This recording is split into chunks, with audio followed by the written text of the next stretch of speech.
The David Bohm Society presents. Right, so we were talking about the fact where we are establishing the fact, I think. And is that clear now?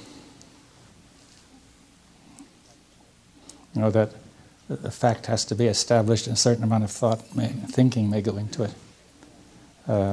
Also information which you regard as reliable and so on. So it's a relative thing.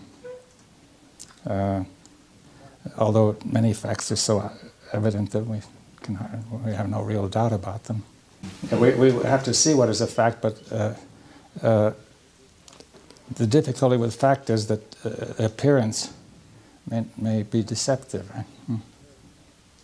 Yes, well, I wanted to suggest that if I suggest that all thought is conditioned, then it is the conditioning, in fact, in this general sense of thought. Now, I'm saying that we can take that as can we take that as a fact? Now, what makes you take it as a fact? Well, we may have facts in thought about the chair, and so you see, that is thought may have. See, the question is that we need, as we said, to have an awareness so that the movement of thought is aware of itself. But in addition, this has to be put in thought so that thought has a correct fact about itself. You see, a correct knowledge about itself, right? You see, thought is very much affected by a certain, not only the content of what is general and universal and so on, necessary, but also the thought about thought has an exceptional significance, because thought is highly affected by what you think thought is, right? Is that clear? So if you think, let's see how I can put it. The common view that thought is totally different from various feelings and from the state of the body and from a material process. Now that will give a certain attitude to thought, which it may make you think that thought is a spiritual or something beyond the ordinary matter, which is in effect the same as truth, which will produce too much confidence in it. So it will affect the process profoundly. So the thought about thought has a very great... So suppose for the moment thought is aware of itself in movement, but the thought about thought still comes up from the conditioning, and maybe in the next moment you find yourself back in, right? And therefore, in some way, some of these facts have to be stated so that they can enter into the content of thought. Right? See, if you have an incorrect content, or even this may lead the thought that the self is the origin of thought will have a profound effect on thought.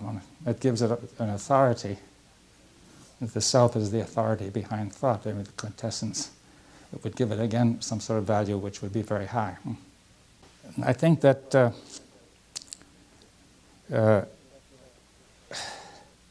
we have to be careful not to denigrate thought altogether, to say it's no good, to dismiss it and so on. You see that it is small in relation to the whole being, but if it doesn't go right, it will have a tremendous effect. Right?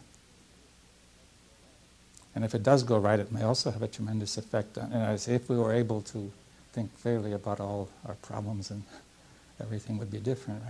Right? Yes, if you say you're angry or depressed, this may be a fact, then you would have to stay with that fact. But so you may explain it superficially and thus avoid seeing it. You see that there are all sorts of ways by which thought avoids looking at these things, and say not staying with it but jumping off into something else is one way, or becoming insensitive is another way. There are various ways. So thought has all sorts of tricks to try to prevent these things from being inquired into properly. And that's part of the reflex system. You see it, we're discussing maybe, is there the unconditioned? It would seem that if you said everything is conditioned, then it sort of leaves no ground. Well, maybe that's a possibility, but if you say there's a ground underlying it, then we'd have to say that that is not conditioned. You see, it would not be fundamentally changed by the experience.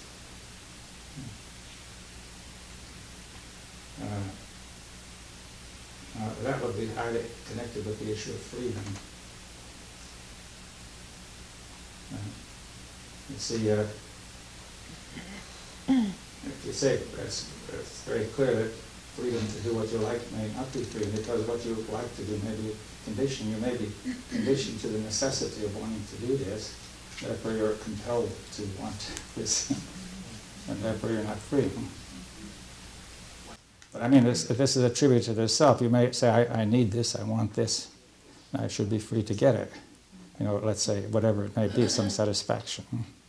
But you see, maybe through past experience you got conditioned to that. So you're really the slave of the past conditioning. See, doing what you want may very often be the result, may often be quite the opposite of freedom. It gets you in, again, it gets unintended consequences. You see, you find that it doesn't give you what you expect. Yes, I mean, all thought is conditioned, you see. Now, it is the conditioning. The activity of thought is the activity of the conditioning. And it's the past. It has to be conditioned. Is that clear? Now, we said that's not necessarily wrong. Provided it will, because the conditioning is limited, it cannot be universally right.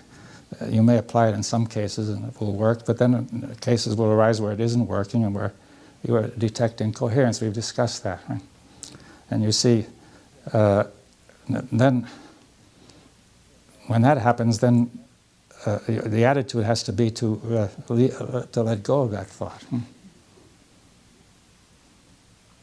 Now, we said the trouble is that we don't let go, that there is a compulsion to hold. We are conditioned to hold it, especially when the thought is regarded as essential to the identity of the self. To defend it, you see, saying that with which I'm identified has to be defended.